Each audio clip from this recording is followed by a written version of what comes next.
que é o câncer de mama? Câncer de mama é o crescimento descontrolado de células anormais, que invadem ali o tecido da mama. Por que ele surge?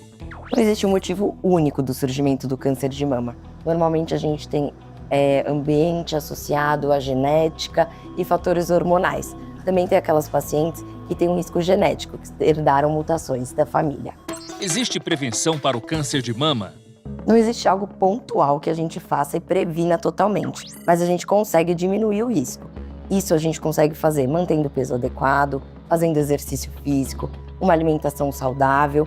Tudo isso ajuda a gente a reduzir o risco de ter câncer de mama. O que é mamografia? Mamografia é um exame de imagem que tem baixas doses de raio-x para a gente conseguir ver lesões não palpáveis da mama antes da gente conseguir ver no exame físico. Então ele é o principal método de rastreamento do câncer de mama. Por que este exame aperta as mamas? A compressão da mama ela é importante porque o exame da mamografia ele é o que a gente chama de 2D, ou seja, só tem duas dimensões. A gente apertando a mama, a gente tira os tecidos um da frente do outro. E assim a gente consegue visualizar melhor as possíveis lesões. Quando começar a fazer mamografia? A gente começa a fazer mamografia em pacientes que têm risco habitual, ou seja, aquelas pacientes que não são alto risco, a partir de 40 anos anualmente. Se a paciente tem um risco aumentado, essa data vai diminuir, isso precisa ser avaliado com o seu mastologista. Além da mamografia, é importante fazer ultrassom das mamas? Isso é uma dúvida muito comum. O ultrassom ele não é um método de rastreamento, mas ele em conjunto com a mamografia pode ajudar, principalmente nas pacientes com mamas densas e em pacientes jovens. Então ele vem para complementar e não para rastreamento. Ter casos na família aumenta o risco? Sim, então pacientes que têm famílias, então mãe, primas, tias, com idades jovens principalmente, a gente tem um risco aumentado. Então esse risco precisa ser avaliado também com o mastologista. Próteses de silicone atrapalham os exames?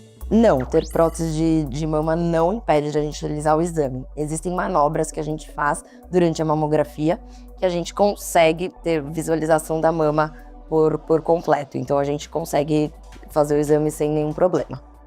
O autoexame é eficaz? O autoexame ele não também é um método de rastreamento, mas ele é importante se você sentir alguma nodulação, saída de secreção, então é importante só para a gente procurar ajuda médica.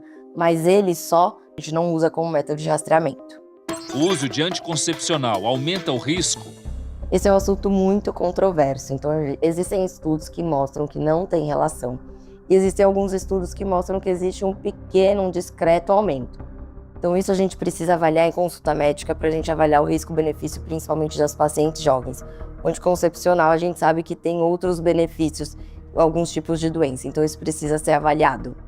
E o uso de DIU hormonal? Não tem nenhuma evidência que o DIU aumente o risco de câncer de mama, então a gente não tem isso, a gente pode ficar tranquilo. Quando é necessário fazer mastectomia? A indicação de mastectomia, então, principalmente para aquelas pacientes que têm uma alteração genética de alto risco, para pacientes que têm tumores grandes que a gente não consegue tirar só um pedaço da mama, para pacientes que têm recidiva de câncer de mama ou tumores que a gente chama de multicêntrico, ou seja, em vários locais da mama. Então isso vai depender desse tipo de alteração para a gente avaliar e indicar a mastectomia. Quais são os tipos de tratamento? Hoje em dia a gente tem muitos tratamentos, então é ótimo, né? A gente tem a cirurgia, radioterapia, a quimioterapia, então a gente tem as terapias-alvo. Então tudo isso é importante, a gente precisa avaliar a hormonioterapia, a gente avalia cada tipo de tumor e qual tipo de tratamento vai se encaixar para aquele tipo de tumor.